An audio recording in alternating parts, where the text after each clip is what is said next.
Hi guys! Welcome back to my channel. So for today, gusto ko lang i-discuss sa inyo ng mabilisan itong Lattafa Mayar. So matagal-tagal ito sa cart ko, last year pa. But ngayon ko lang ba na-order, 2024 na. So, guys, sa tingin ko may paborito na naman ako. Ayan, may bago na naman tayong paborito. Hindi ako nagkamali ng pagbili dito. And no, this is not sponsored at all. So this one, Lattafa Mayar, is actually soft and feminine. Yung opening niya, it's more lychee and berries. And then yung middle notes niya, it's more florals, like white florals and lilies, mga ganun. Tapos, yung ano niya, yung dry down niya, nagiging powdery, musky, but very subtle. So, hindi naman ganun katamis, although fruity, yung opening. So, huwag kayong mag-alala sa part na yun kung ayaw nyo ng masyadong cloying. At the same time, maganda siya sa mga yung tropical weather or spring. Ganon. For me, okay na okay ito sa weather sa Pilipinas. Now, although hindi siya ganun katamis, kung hindi kayo sanay sa sweet and floral, at the same time, fruity, I suggest na wag nyo naman pakadamihan yung spray. Ang medyo, hindi ko lang masyadong nagustuhan, pero hindi naman na masama. Hindi naglalas masyado. Mga 3 to 4 hours lang sa skin ko. Sa damit, medyo mga 6, 8. Pero sa skin, hindi talaga siya masyadong nagtatagal, lalo na pag pinapawisan ako. Pero okay lang yun, pwede naman nating i-reapply na lang uli. Ang ganda ng bottle niya, guys. Oh. Ano siya, parang light blush or pinkish, ganun. Tapos, rose gold yung dito niya.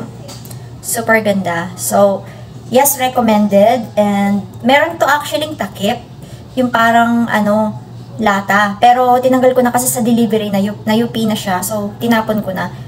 Tinira ko lang to. Ang ganda. And, guys, ang ganda nito. I think pwede to sa pang-office or pang-everyday. Pwede din pang-occasion. Pwede din pang-umaga, pang-gabi. Yung mga gantong amoy na any time of the day pwede. Basta gustong-gusto ko siya personally. And, hindi ako nagsisisi. Pwede to sa mga first-time collectors. Medyo hindi tayo mapapahiya sa mga blind pie na ganito lang yung amoy. Mga swabe lang and soft and feminine, ganyan.